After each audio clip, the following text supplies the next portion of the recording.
Hello നമസ്കാരം. ചത്തപ്പച്ച ഈ പടം ഇന്ന് വടക്കാഞ്ചേരിയിൽ താളത്തിൽ കണ്ടിട്ട് വന്നു.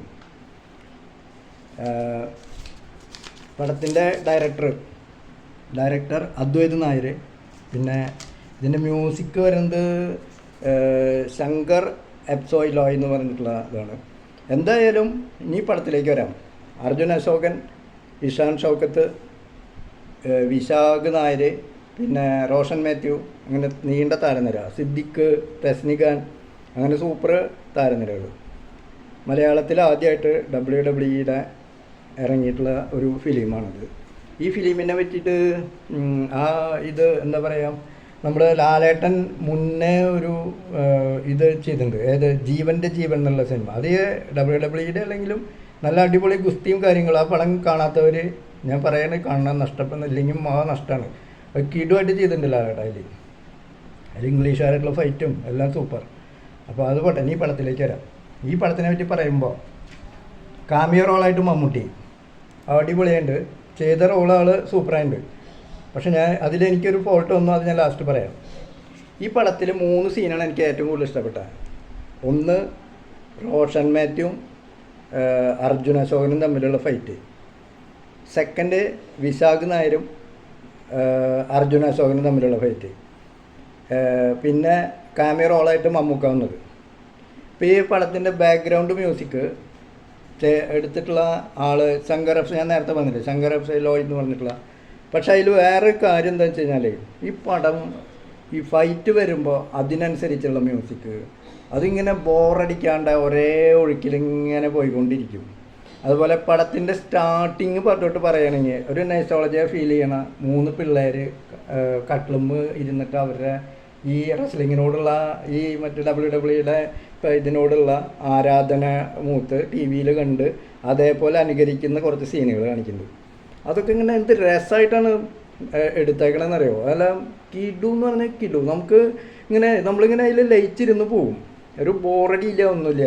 അങ്ങനെ കുറച്ച് കോമഡിയും കുറച്ച് ചെറിയൊരു ഫീലിങ്ങും ഒക്കെ ആയിട്ട് ഇങ്ങനെ നൈസ് ഫീലിംഗ് എന്ന് പറയാൻ പറ്റില്ല. ഇങ്ങനെ അവർ പറയുമ്പോൾ നമുക്ക് ആ ഒരു ഒഴുക്കിലങ്ങനെ ഇൻ്റർവെൽ വരെ പോകും.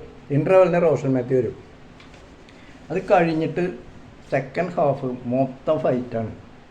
ഫൈറ്റ് എന്ന് പറഞ്ഞിട്ടുണ്ടല്ലോ, എന്താ പറയുക, പഴയ മട്ടാഞ്ചേരി കൊച്ചിയിലെ ആ ഒരു എന്താ പറയുക റെസ്ലിങ്ങിൻ്റെ അവരുടെ ആ ഒരു നാട്ടുകാരുടെ ഒരു ഇൻട്രസ്റ്റും അതിനോടുള്ളൊരു സ്നേഹവും ആ ഫൈറ്റും എല്ലാം കൂടി ഫുൾ കളർഫുള്ളായിരിക്കും സെക്കൻഡ് ഹാഫ്.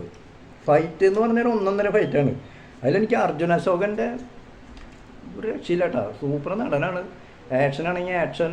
അതെല്ലാവർക്കും അറിയില്ല. അജഗജാന്തര സിനിമയിൽ പെപ്പയും ഇവനും തമ്മിൽ കുറേ സംഭവം കാണിക്കുന്നുണ്ടല്ലോ, അതേപോലെ തന്നെ ഇതിലും. പിന്നെ കുറച്ച് ഒരു RDS കയറി വന്നു എന്നൊരു സംശയമുണ്ട്. 2-3 സീനിൽ എനിക്ക് ഡയലോഗൊക്കെ കേട്ടപ്പോൾ എനിക്കങ്ങനെ തോന്നി. പിന്നെ എനിക്ക് തോന്നിയത് കാമിയോ റോളായിട്ട് മമ്മൂക്ക. നമ്മളെല്ലാവരും ഒരുപാട് ട്രെയിലേഴ്സിലും ഇതിലൊക്കെ പറയുന്നുണ്ടായിരുന്നു, മൊത്തം ചർച്ചയുണ്ടായിരുന്നു, കുറേ പേര് ഇട്ടുണ്ടായിരുന്നു. അപ്പോൾ ആ കണ്ടീഷനിൽ മമ്മൂക്ക ഉണ്ടെന്ന് ഏകദേശം ഉറപ്പാണ്. ലാലേട്ടൻ ഉണ്ടോ എന്നുള്ളത് നമുക്ക് ഇങ്ങനെ ഒരു ഇതിൽ തോന്നിപ്പോവും. പക്ഷേ ലാലേട്ടനെ ഒരു ജസ്റ്റ് ആ സിനിമ ചോട്ടാ മുമ്പ് ഇറങ്ങി എന്നുള്ള ഒരു സീനിൽ പറയണത് മാത്രമേ ഉള്ളൂ. പക്ഷെ മമ്മൂക്കേനെ നമ്മൾ ഹൈപ്പ് ചെയ്ത് ഈ പടത്തിൽ ഒരുപാട് ഹൈപ്പ് ആ കഥാപാത്രത്തിന്, അതായത് ബുള്ളറ്റ് വാൾട്ടർ, ആ കഥാപാത്രത്തിന് ഇങ്ങനെ ഹൈപ്പ് ചെയ്ത് കൊടുത്തിട്ട് മമ്മൂക്കയുടെ എതിരാളിയായിട്ടുള്ള സായികുമാറിനും കൂടിയിട്ടുള്ള ഒരു ഫൈറ്റ്, അല്ലെങ്കിൽ പിള്ളേരുടെ കൂടെ നിന്നിട്ടുള്ളൊരു ഫൈറ്റ് ഒന്ന് ഞാൻ നൈസായിട്ട് പ്രതീക്ഷിച്ചു. അത്രയും ഹൈപ്പ് കൊടുത്തിട്ടല്ലേ പറഞ്ഞിരുന്നത്. അപ്പോൾ നമുക്ക് പ്രതീക്ഷിക്കാമല്ലോ എന്തായിരിക്കും. ഒരാളെ പറ്റി പറയുമ്പോൾ ആളുടെ ഒരു ചെറിയ കഴിവ് അത് കാണിക്കായിരുന്നു എന്ന് എനിക്ക് തോന്നി. എനിക്ക് തോന്നിയിട്ടുള്ളൊരു തോന്നലാണ് കേട്ടത്. ആ സിനിമ കാണുമ്പോൾ എനിക്ക് നന്നായിട്ട് ഫീൽ ചെയ്തായിരുന്നു. ഞാൻ പ്രതീക്ഷിച്ചിട്ടുണ്ടായിരുന്നു എവിടെയെങ്കിലും ഉണ്ടാവുന്നു.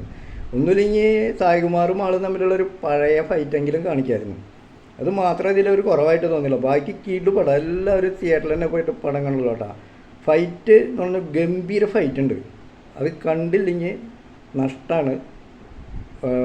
മറ്റേ എങ്ങനെ പോയാലും കാശ് പോയില്ല, 100%. അപ്പോൾ അടുത്ത വീഡിയോ ആയിട്ട് ഇനി പുതിയ ഫിലിം ഇറങ്ങിയിട്ട് അതിൻ്റെ വീഡിയോ ആയിട്ട് വരാം. Okay, by.